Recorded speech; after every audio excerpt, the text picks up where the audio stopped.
Hello, and thanks for joining today. For those that don't know me, my name's John Robertson. I'm a landscape and wildlife photographer.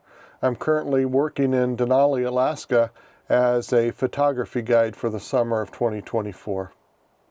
One of the most frequent questions I get from my clients is how to switch from automatic mode on their camera to manual mode, and what improvements will that make in their photography. Of course, this is really a question about the fundamentals of image exposure and how we can best control those as photographers. And I recommend manual mode for beginning photographers as well as experienced photographers that need to learn more about proper image control and exposure control on their cameras. Obviously, the more control we have over image exposure and our cameras in general, the better our chances of selecting the right settings to get the images that we desire. And we have the most control over our image exposure when we're using manual control on our cameras. And I'm not saying that that is the best way or the only way to control image exposure on your camera, but I am saying it is the best way to learn proper exposure control. In the future, you may decide to change from manual mode to perhaps aperture priority mode, which I know a lot of photographers do. Myself, I stay with using manual control for all of my landscape photography. So there's a lot to unpack there, so let's break down the fundamentals of exposure control on your camera. Your camera has three settings that directly affect the exposure on your images, and that is aperture, shutter speed, and ISO. The relationship amongst these three is often called the exposure triangle, or I've heard it also called the photographer's triangle. Each change of the setting of any of these three will impact the exposure of your image. Each setting change on any of these three will directly impact your overall exposure. Fundamentally, we want an image that is quote-unquote properly exposed for the light conditions. And this is indicated by using either our light meter when it is at 0 or our histogram when it is properly centered and not clipped to the left or to the right. And once we are quote-unquote properly exposed, any change in any of the settings will require a change to either one or both of the other two settings to regain a properly exposed image. However, for that quote-unquote proper exposure, that will only indicate that the light is correct for a good exposure. And there are other nuances that we need to understand. Artistically and creatively, we need to understand more about exposure so that we may get the image that we desire. Let's first discuss aperture. Aperture is a measurement of the opening of the lens in your camera. A larger opening will allow more light in, a smaller aperture will allow less light in. We measure aperture in f-stops, with a small f-stop being a wider opening and a larger f-stop being a smaller opening. This can be confusing at first, especially when we mix terms. So it's best to understand it as a low f-stop allows more light and a high f-stop allows less light. However, aperture does not only impact the amount of light that enters the camera, it also affects the depth of field of an image. Think of depth of field as the amount of the image from front to back that is in focus or is sharp. So a large depth of field will allow more of the image from front to back to be in focus or sharp, where a smaller or shallower depth of field will have less of the image front to back in focus or sharp.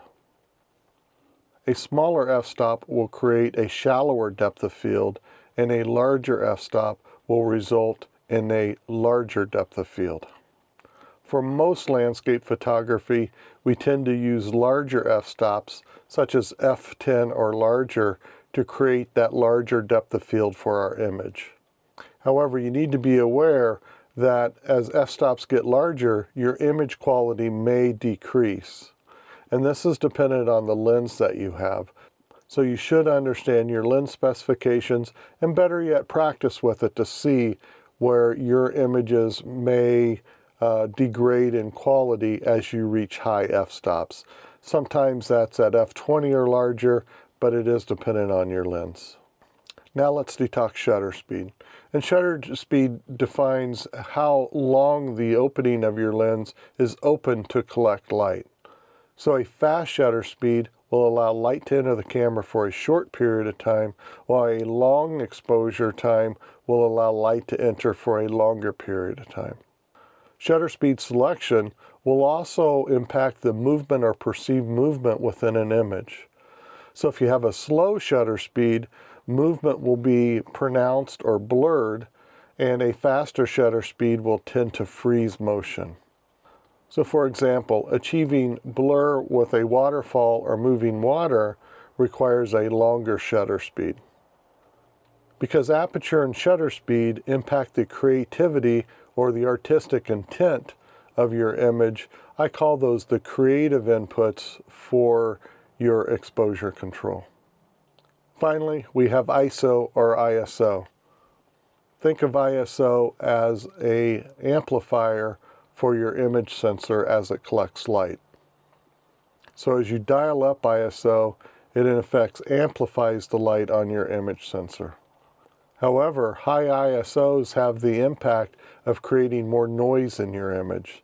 So just as you turn up an amplifier, you'll not only get louder music or louder sound, but you'll also get more noise. So the same occurs on your image sensor. As you turn up ISO, more noise is introduced into your final image. So as photographers, our job is to best select those settings that will give us the images that we desire. And if we let the camera do all the work, such as using an automatic mode, it will make assumptions on the image to best adjust for light. It will not consider the creative elements as well as we can. Therefore, the more control we have over the camera, the more likely we are to make the best settings to get the images we desire, both for the exposure of light, but also for the creativity or the artistic intent of that image. So for landscape photography, I use the following process steps. Number one, set the ISO to the base of the camera that will give it the best image result. For Sony, that's typically 100. For Nikon, I believe that's 64. Second, I select the aperture that I desire for that image. Third, I select the shutter speed that will give me the proper light exposure for the image. And then finally, I will fine-tune as desired. And to help you with those settings, I always recommend that you display the light meter and or the histogram on your camera display while you are adjusting. So once you've selected your ISO to the base, I select the aperture that I think will best suit the image I'm trying to capture. So for many of my landscape photos, I'm using f10. There are some conditions when I have a lot of foreground and a deep background, I'll select higher, maybe f16, f18. However, always be aware again that if you get too high of an aperture setting, you run the risk of degrading the image of your final capture.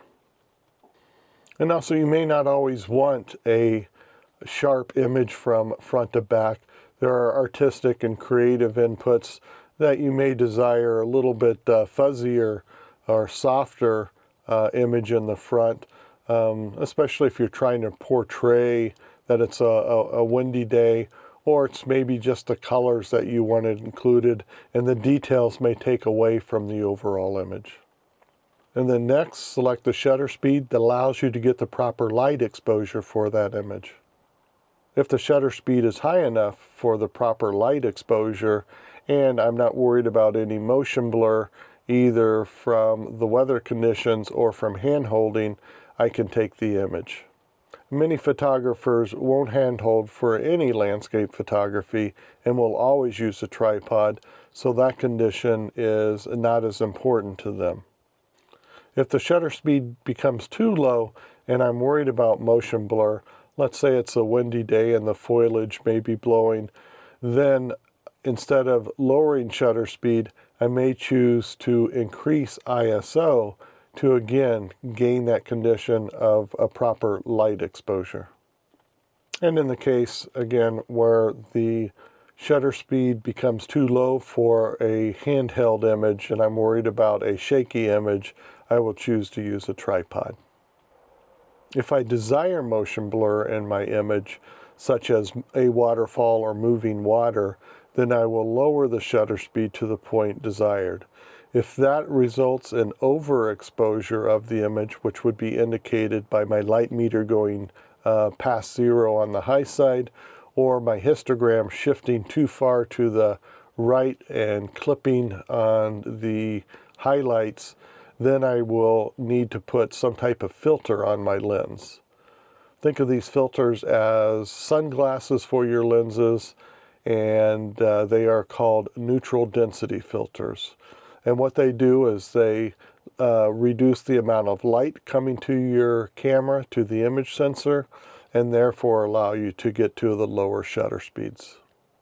And in those conditions where I desire motion blur in water, I always use a tripod to hold the camera stable so that the only real blur that I get is in the water. And with every image that you take, you really have some type of artistic input or creativity in mind as you're taking that photo. And those decisions will be what drives you to select the proper aperture, shutter speed, and ISO. And the camera is not very good at making those decisions for you. You are the best person to make those decisions of what is your intent, what is your creativity for that image. You should practice these settings on your camera, making individual changes and seeing what the result is in the image. That way you can become proficient at making the selections with your desired intent in mind. Again, try multiple settings for each of the selections that you can make to aperture, shutter speed, and ISO. Transitioning from an automatic mode to a manual mode is really not that difficult. After all, you only have 3 decisions to make: aperture, shutter speed, and ISO. And as you become more proficient, it will become second nature for you to make those changes. And once you have learned how to use manual mode and learned about the exposure triangle, you will become even more proficient on making those selections to get the images you desire. And at that point, you may choose to explore the other exposure modes, such as aperture priority, to see if that is better suited to your needs as a landscape photographer. I hope this video helped you understand the exposure triangle, exposure control, and the manual mode setting on your camera. I believe as you learn those, you will become a better photographer and more proficient at getting the images you desire. And thanks for watching. Enjoy your day. If you could, please like this video and consider subscribing to the channel for more of my adventures as a photo guide in Denali, Alaska, as well as tips on your photography.